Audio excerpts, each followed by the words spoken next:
question first, your name and your new title. Sure. My name is Michele Carew. I'm the Elections Administrator for Bexar County, Texas. Somebody else wants to What's take it, it? what's it like to be able to finally say, what's it like to be able to say that? It's been like a dream come true, to tell you the truth.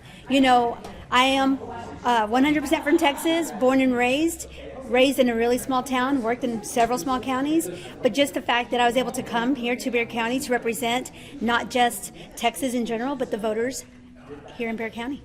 I'll get this out of the way. Bexar County holds a special place to you. Why is that?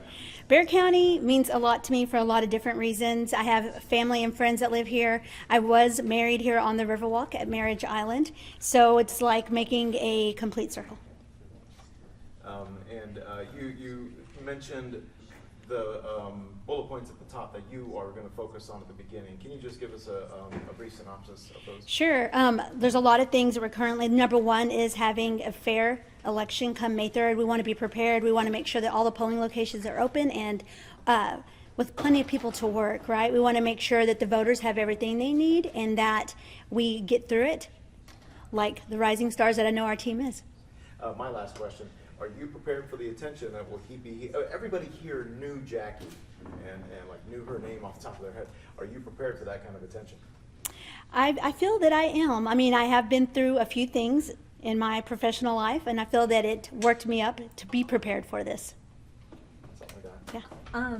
When you think of Jackie, I mean, I think she's obviously held the position for 20 years.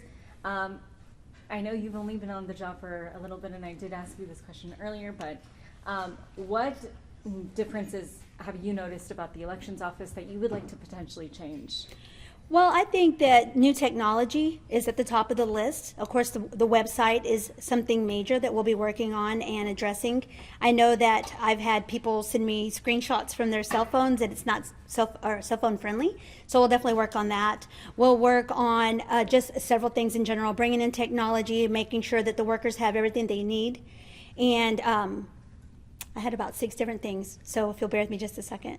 I know that we want to do a lot of voter outreach. We want to definitely work with voters with disabilities and also directly with Secretary of State's office to ensure that everything is fair and within the Texas election code.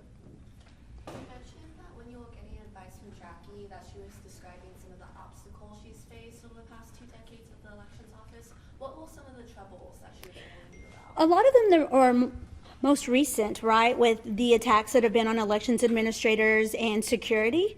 So it was not like a long laundry list of things. It was just like, this is what's happened, this is what we need to address, and this is what the court knows about.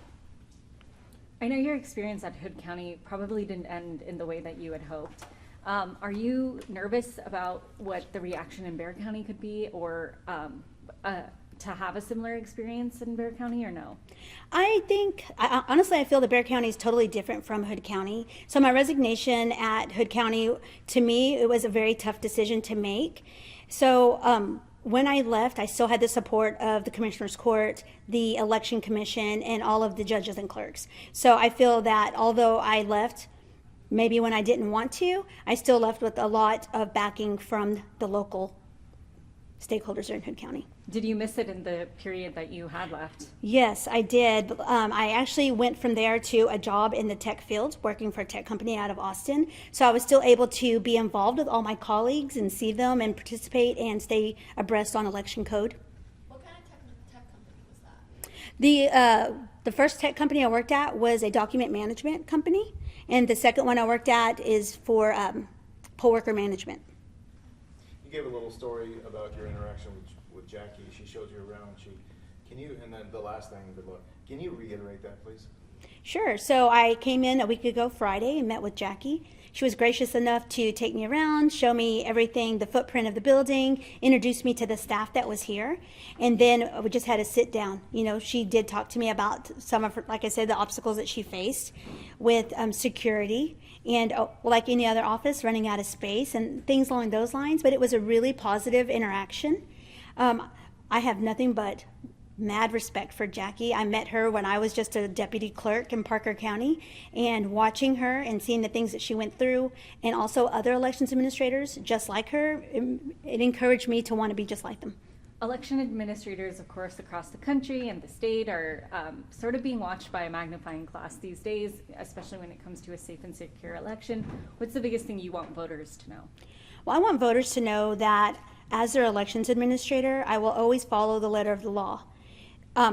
I understand there are people that have their interpretation of the law and how it should be, but I will always follow Secretary of State's guidance. I will look to them should there be question on things and follow anything that they give to me. So as far as Michele Carew as elections administrator goes, is I stand by the law and for them. I know Judge Sakai mentioned, of course, the lawsuit that we had filed by Attorney General Ken Paxton when the county took some, I guess, new approaches to get voters to register.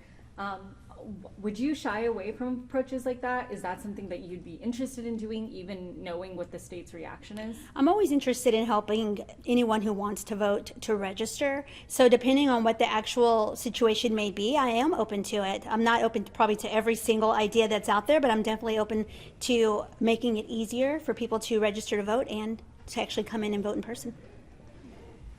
When you talk about updating the website and kind of coming into the 21st century with the elections department, what do those steps look like? What is the first step in updating the website and reaching more people? So what I plan to do today is meet with the leadership here in the office. We will go and we'll talk about, I have plenty of guidelines of changes that need to be made and should be made. So we'll work together and then we'll meet with our tech team to implement that. It's my understanding that there's currently 2 websites out there where our goal is to combine everything, make it into one to where it's user-friendly and what's best for everyone in Bexar County. Do you feel any pressure given the fact that the May election is just around the corner? I honestly, I do not. To tell you the truth, when I went into Hood County, I got there 45 days before early voting started. And so I jumped in and I was up and running. That's basically been my entire life. I don't shy away from a challenge, and I see that this is a really great opportunity to make some positive changes before the May election. Awesome. Thank you. We good? Okay, thank you.